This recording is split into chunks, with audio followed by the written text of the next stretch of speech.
Hello my loyal companions, welcome back to the channel. With the introduction of Glimpse into Rogue Company, we have closed out every single rogue coming within year 1. And as we look to year 2, I wanted to create a video that will show you which rogues are the easiest and hardest to play. So in this video, I'm going to categorize every single rogue and put them in different tiers of how hard and how difficult they are to play, so you newer players coming to the game know which ones you should stay clear of and which ones might be good to pick up to learn the initial basics of Rogue Company. As always, if you do go on to enjoy, make sure you drop a like and subscribe. For now though, let's get into it.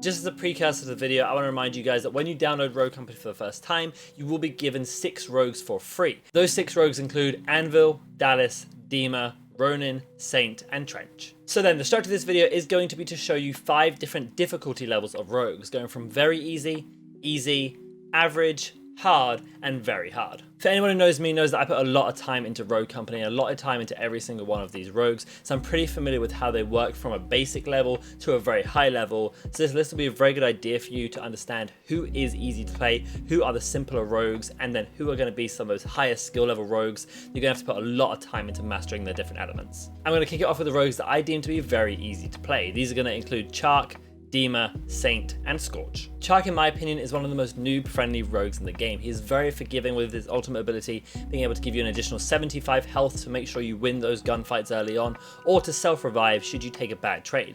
These are all very forgiving and helping you learn the basics of the game with that safety net of health. Dima falls into a very similar category of being very forgiving. It's a very good perk set that helps you understand some of the more regen-based perks such as bounce back or life drain. His weapon categories are pretty simple with the assault rifles and DMRs, and his ultimate ability is really easy to use. You shoot a big rocket launcher at people, if you hit it in the general vicinity, you're likely to get a kill and you can push off of that with it revealing because of his passive.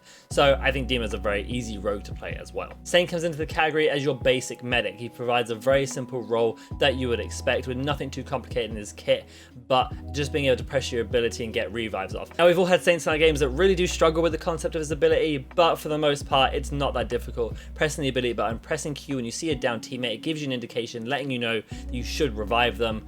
Use that ability, get the revive off, and that is Saint in a nutshell. And Scorch hits in the very easy category for a very similar reason to Chark. She's very forgiving. Her perk set with tenacity and headstrong make her very tanky, the immunity to fire, and her ability is really basic as well. Pop it, do extra damage on your shots, win more gunfights. She's a very easy, very forgiving rogue, and a good one to learn the basics of the game on. Moving on now to the easy category, which rogues who are still pretty basic to use, but their abilities may require just a little bit more. They're a little bit less forgiving than some of these very easy rogues, and they're going to include Anvil, Cannon, Dallas, Lancer, Ronin, and Switchblade. Anvil is about as simple as a defender can get. Place down a shield and block off an area, but his ability definitely does have some elements of higher level skill gap to be using it, where you're placing that shield exactly what it blocks off and managing the double shield, using the shield for retake. These are slightly more advanced concepts that you can use his ability for, but for the most part, again, he's pretty simple. You have an LMG, spray bullets down the range, you buy tenacity so you survive more, and use those shields where you think appropriate. They just require a little bit more thought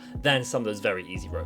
Cannon, also not that complicated when it comes to how this rogue works. Pop your ability and have a minigun that you can spray around. The more you hit people, the longer you get to have the ability. It's very simple. Whilst the gun can be a little bit harder to use and may take a little bit of a learning opportunity, it's not really that difficult. And really the hardest part of Cannon is knowing how to do your movement when you're with him. He is very slow when using that ability, and that can get you caught off guard, so that is really the skill gap of Cannon. Dallas is the next rogue in this easy category. His ability is very simple to use. Press the ability button and reveal the closest person to you. The only skill gap that really comes in with Dallas is how you're using that snap, how you play off that snap, and exactly when you choose to use it. That does require a little bit of thought and a little bit of game knowledge, but for the most part, it is a very simple rogue to play. Snap, get a kill, have your passive, recharge that ability, snap again, and move on to the next one. It's very simple, very easy to use, and that's why Dallas is in this category. Lancer is up next. Now, I'm sure there are a lot of you who are screaming at me, Lancer should be under very easy, simplest rogue to play, and in a lot of modes, yes, she is. You run around silently behind people, you shoot your gun, you roll to reload, and that is Lancer in a nutshell. The only difference is, and why I put her in easy as opposed to very easy,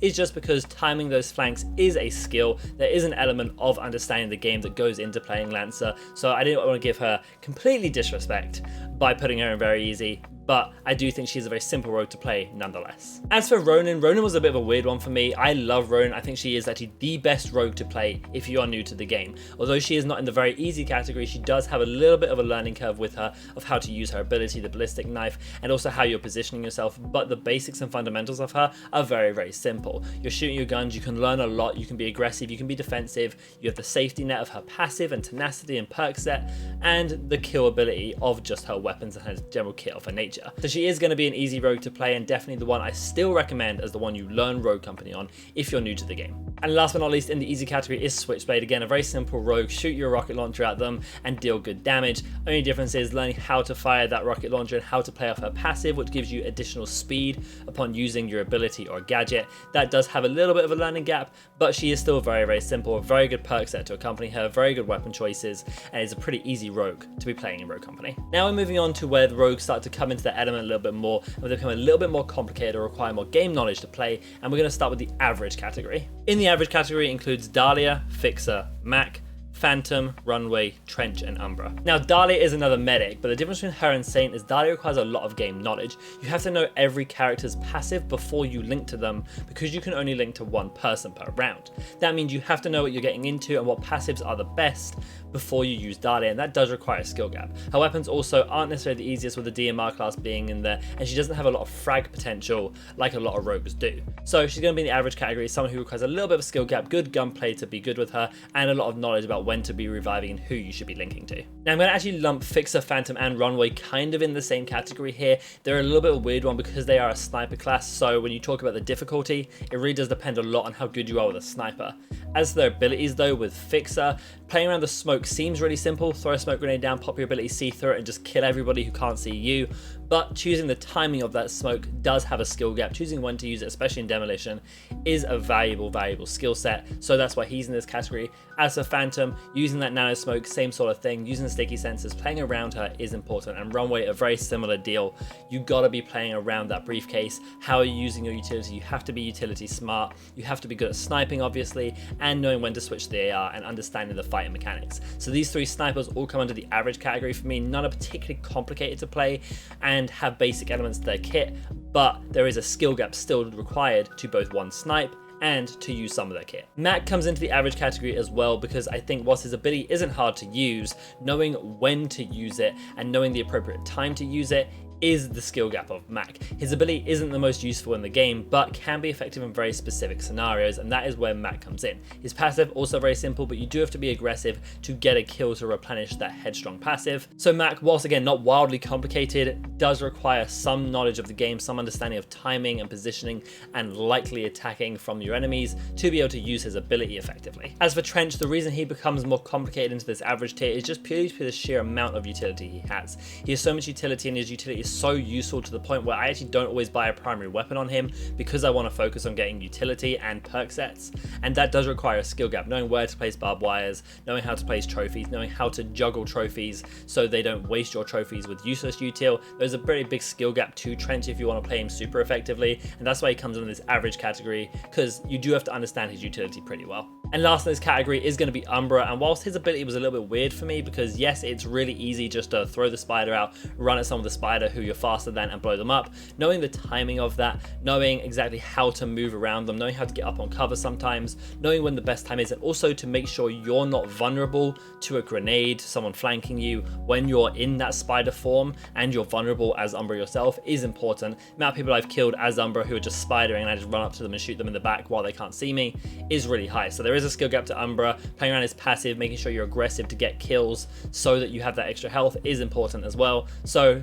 I'm going to put Umbra in the average category. Now we're going to move on to our harder elements of rogues, starting with the hard category, and that's going to include Kestrel, Seeker, Sigrid, Talon, and Vi. Now Kestrel is my favorite rogue in the game, and honestly I think the best rogue in the game, but she does definitely have a skill gap. Whilst our Halo drones are not that hard to use, you do have to be pretty accurate with them, making sure you're getting the right timing and being fluid with your movement. Movement is everything on Kestrel, and that is how she is an aggressive duelist, using stims, using bounce nades. Her kit in general does require you as a player to be pretty aware of what's going on, bouncing quickly between cover, having good movement, having good awareness, and also having good shots just so you make sure you're winning your gunfights. Kestrel is definitely a harder rogue to play, play, and certainly an even harder rogue to master. Seeker becomes a little bit more of a difficult rogue purely because of how you use his intel. His intel is very, very important. The bow, the sticky sensors, and his general kit does require you to play pretty well and pretty well aware of how maps work.